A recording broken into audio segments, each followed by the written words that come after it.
नमस्कार, देवभूमि लाइव में आपका स्वागत है। मैं हूं आपके साथ तरन्नुम जहां शेख। बुलेटिन की शुरुआत करते हैं। बीजेपी प्रदेश कार्यालय में शुरू हुआ महासंपर्क अभियान। प्रदेश अध्यक्ष मदन कौशिक ने इसकी शुरुआत की है। घर घर भाजपा, हर घर भाजपा का दिया है नारा। विधानसभा चुनाव को लेकर महासंपर्क अभियान जारी है। 1 लाख से ज्यादा कार्यकर्ता अभियान में शामिल है। 11,200 से ज्यादा बूथों पर चलाया जा रहा है अभियान।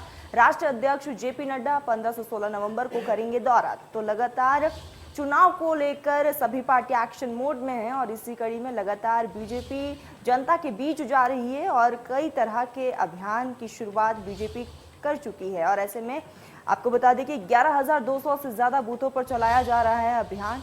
तो लगातार बीजेपी जनता के बीच जा रही है क्योंकि आने वाले समय में विधानसभा चुनाव है, कुछ ही महीने रह चुके हैं। और ऐसे में प्रदेश अध्यक्ष मदन कौशिक ने इस अभियान की शुरुआत की है। घर घर भाजपा, हर घर भाजपा का यहां पर नारा दिया गया।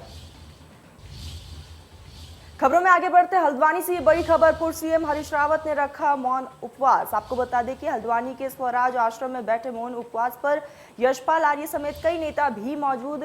जनसभा को अनुमति न मिलने पर रखा उपवास। तो वही अब कल होगी कांग्रेस की विजय शंखनाद संकल्प जनसभा। कानून व्यवस्था के नाम पर नहीं दी गई कांग्रेस को परमिशन।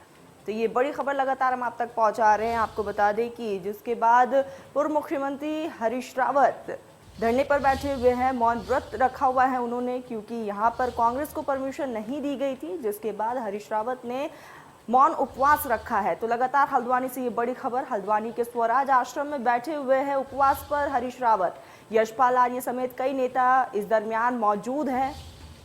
तो वही जनसभा को अनुमति न मिलने पर उन्होंने ये रोष व्यक्त किया है और उपवास रखा है। तो वही 14 नवंबर को देहरादून के दौरे पर रहेंगे बीजेपी अध्यक्ष। 2 दिनों का होगा जेपी नड्डा का उत्तराखंड का दौरा। पार्टी नेताओं के साथ जेपी नड्डा करेंगे संवाद। पार्टी पदाधिकारियों, संयोजकों के साथ करेंगे बैठक। वरिष्ठ नेताओं के साथ भी करेंगे चुनावी मंथन। तो ऐसे में विधानसभा चुनाव के मद्देनजर ये दौरा कई मायनों में खास माना जा रहा है। यहाँ पर पार्टी के पदाधिकारियों से बातचीत करेंगे और जाहिर सी बात है कि इस दरमियान रोड मैप एक रेडी किया जा सकता है। तो लगातार आप तक ये बड़ी खबर हम पहुंचा रहे हैं। उत्तराखंड में विधानसभा चुनाव है और ऐसे में चुनाव को मद्देनजर रखते हुए 2 दिनों का जेपी नड्डा दौरा करेंगे उत्तराखंड का, जिसको लेकर तमाम तैयारियां की जा रही हैं। पूरे देश के साथ उत्तराखंड में भी छठ पूजा की तैयारी जोरों पर है। बिहार, यूपी, झारखंड के साथ उत्तराखंड में भी छठ पूजा की तैयारी लगभग पूरी कर ली गई है। आज शाम डूबते हुए सूर्य को अर्घ्य दिया जाएगा और कल सुबह उगते हुए सूर्य को अर्घ्य दिया जाएगा। देहरादून में छठ घाटों पर पूजा की तैयारी हो चुकी है। तो आपको बता दें कि देवभूमि में धूमधाम से छठ मनाया जा रहा है और ऐसे में अब से थोड़ी देर बाद महिलाएं डूबते हुए सूरज को अर्घ्य देंगी। उत्तराखंड में पूर्वांचल में बेहद ही महत्वपूर्ण है। वहाँ पर संतानों की प्राप्ति के लिए मन्नतें मांगी जाती है और कहा जाता है कि जो भी पूरे मन से शुद्ध भावना से मन्नतें मांगते हैं उनकी मन्नतें पूरी होती है। उत्तरांचल में भी, देहरादून में भी इसकी तैयारी चल रही है। आप देख सकते हैं किस तरह से तैयारी चल रही है। देहरादून में अलग अलग घाट बनाए गए हैं। टपकेश्वर महादेव में मैं इस वक्त रायपुर में खड़ा हूँ। रायपुर में भी घाट बनाए जा रहे हैं, तैयार किया जा रहा है। शाम को यहाँ पर जो तमाम जो महिलाएं हैं जो पूजा करती हैं वहाँ पर आएंगी। घाट देख सकते हैं आप, तैयार किया, पूरी तरह से साफ सुथरा किया गया है। केले के पेड़ लगाए गए हैं। केलों का जो पेड़ का एक अपना महत्व है। और इस तैयारी पर बात करने के लिए हमारे साथ पूर्वा संस्कृति के संस्थापक हैं सुभाष झा, वो भी मौजूद हैं। किस तरह से इस तैयारी की गई है और किस तरह से इस पूजा को हम करते हैं, क्या मान्यता है? देखिए, आज जो है महिलाएं आएंगी और शाम को जो है डूबते हुए सूरज को अर्घ्य देंगी। और पूरे वर्ल्ड में हमारे सनातन में सिर्फ एक पूरब के लोग ही हैं जो डूबते हुए सूरज को अर्घ्य देते हैं। डूबते हुए सूरज को हम लोग पूजा करते हैं। ये हमारे लिए बहुत बड़ा, हम लोग थैंकफुल लोग हैं जो हमें ऊर्जा देता है, जो हमें ऊर्जा प्रदान करता है। उसके लिए हम लोग जो है उसकी पूजा करते हैं, उसकी आराधना करते हैं।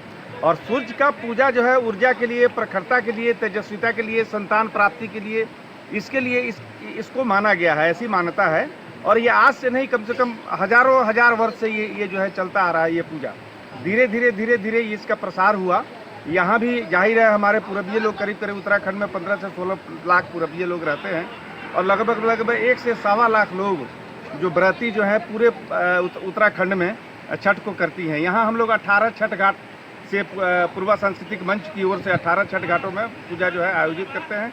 देहरादून में कहाँ कहाँ पूजा के लिए आप लोगों ने घाट बनाया है? देहरादून में एक तो हमारा राय वाला ही घाट है, उसके बाद हमारा केसर वाला घाट है, हरवंश वाला में लगभग हमारा 650 केला का थम वहाँ लगा हुआ है, वहाँ जा करके आप देख सकते हैं। उसके बाद हमारा जो है वहाँ केसर दून की गुल्लर घाटी में हमारा जो है वहाँ है, चंद्रबनी में हमारा है। उसके बाद हमारा सिलाकुई में है, हमारे वहाँ 4 घाट हैं। यहाँ आप थोड़ा आगे जाएंगे, यहाँ माल देवता में भी हमारे 2 घाट हैं। इस तरह करके हम लोग टोटल 18 घाटों को संचालित करते हैं। तो सिर्फ देहरादून में 18 घाटों को संचालित किया जाता है। ये तब होता है जबकि छठ पूजा के लिए जो छुट्टी आज की दी जाती है, लगभग जो बिहार, यूपी, झारखंड के लोग हैं वो छठ पूजा में अपने घर में मनाना पसंद करते हैं इस पूजा को, लेकिन जो लोग घर नहीं जा पाते वो उत्तराखंड में ही जो घाट है वहाँ पर पूजा करते हैं। अपने कैमरा सहयोगी सौरभ के साथ प्रवीण कुमार, इंडिया न्यूज़, देहरादून।